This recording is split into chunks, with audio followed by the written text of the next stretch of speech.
బడుగు బలహీన వర్గాల పేదల పెన్నిధి సోనియా గాంధీ ప్రజల పక్షాన ఆరోగ్యంగా తిరిగి రావాలని మృత్యుంజయ హోమం నిర్వహించినట్టు రాజ్యసభ మాజీ సభ్యుడు కాంగ్రెస్ పార్టీ సీనియర్ నేత వి హనుమంతరావు పేర్కొన్నారు. యూపీఏ చైర్పర్సన్ సోనియా గాంధీ ఆరోగ్యం త్వరగా కోలుకోవాలని వి హనుమంతరావు ఆధ్వర్యంలో అంబర్పేట్ మహంకాళి దేవాలయంలో వేద పండితుల ఆధ్వర్యంలో మహామృత్యుంజయ హోమం నిర్వహించారు. నాకు పూర్తిగా విశ్వాసం ఉందని, అమ్మవారి ఆశీర్వాదంతో ఆమె ఆరోగ్యంగా తిరిగి వచ్చి ప్రజలకు సేవ చేయాలనే ఉద్దేశమని ఆయన తెలిపారు. సోనియా గాంధీకి అమ్మవారి దయ ఉందని ఆయన ఆశాభావం వ్యక్తం చేశారు. ఈ కార్యక్రమంలో మాజీ కార్పొరేటర్ జ్ఞానేశ్వర్ గౌడ్, నారాయణస్వామి, శంభుల శ్రీకాంత్ గౌడ్, గడ్డం శ్రీధర్, కృష్ణగౌడ్, గారగంటి రమేష్, దిద్ది రాంబాబు, ఆలయ కమిటీ సభ్యులు తదితరులు పాల్గొన్నారు.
శ్రీమతి సోనియా గాంధీ గారు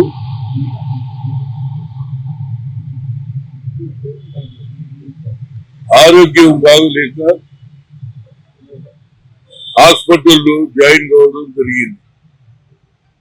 గతంలో కూడా ఆమె అమెరికా ట్రీట్మెంట్ పోయినప్పుడు కూడా మృత్యుంజయ యజ్ఞం చేయడం జరిగింది. నా ఉద్దేశంలో మహంకాళి దయ వల్ల ఆరోగ్యంగా తిరిగి రావాలని ఈనాడు ఆమె ముందు హోమం చేయడం జరిగింది. తప్పనిసరిగా ఆమె బాగుండి బడుగు బలహీన వర్గాలకు దేశం గురించి ప్రధానమంత్రి పదవి వచ్చినా నేనుండను అని ఆలోచన చేసినటువంటి ఏకైక నాయకురాలు. పదవి గురించి పోరాడుకుంటున్నటువంటి సమయంలో పదవి ముఖ్యం కాదు, దేశ ప్రజల ఆరోగ్యం ముఖ్యం, వాళ్ళ అభివృద్ధి ముఖ్యమని ఆనాడు డాక్టర్ మన్మోహన్ సింగ్ గారిని ప్రధానమంత్రి 2 సార్లు చేయగలిగి అలాంటి దేవతకు ప్రజల పక్షాన మంచి ఆరోగ్యంగా తిరిగి ఏ విధంగా గతంలో బడుగు బలైన వర్గాలకు ఆలోచన చేసిందో అదే విధంగా ఆ అమ్మ మంచి హెల్త్ తో వచ్చి ప్రజలకు సేవ చేయాలన్న ఉద్దేశంతో ఇవాళ మృత్యుంజయాగం చేయడం జరిగింది. తప్పనిసరిగా నాకు గట్టి నమ్మిక అమ్మవారి దయ వల్ల ఆమె బాగుండి వచ్చి ప్రజలకు సేవ చేయాలన్న ఉద్దేశమే ముఖ్యం. తప్పనిసరిగా అమ్మవారి దయ ఆమె ఉంటుంది, ఆమె ఆశీర్వాదం ఉంటుందని కోరుతున్నాను.